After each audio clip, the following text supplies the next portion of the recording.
Hola amigos de YouTuber, en este episodio les voy a enseñar a hacer un papel de un barco de papel. Y el primer paso es doblar la hoja así de esta esquina a esta esquina.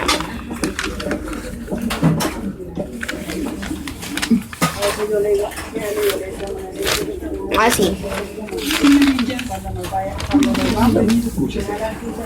Y luego doblar así de esta esquina a esta esquina.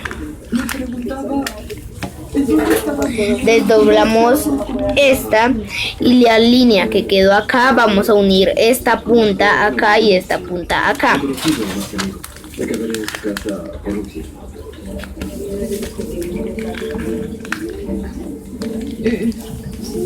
Esto así.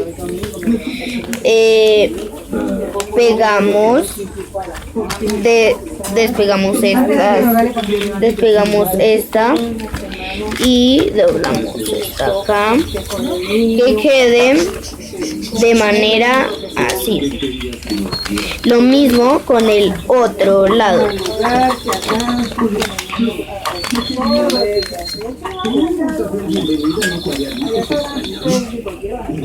Quede así. Listo. Ahora doblamos así.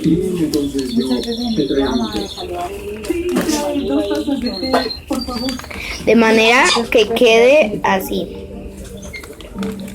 Lo mismo con el otro lado. ¿Qué hace la princesa? ¿Otra vez con el celular?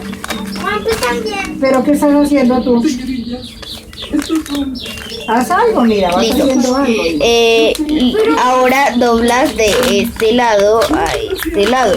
Tienes que estar haciendo algo, no hay pegada en ese celular. De manera que quede así.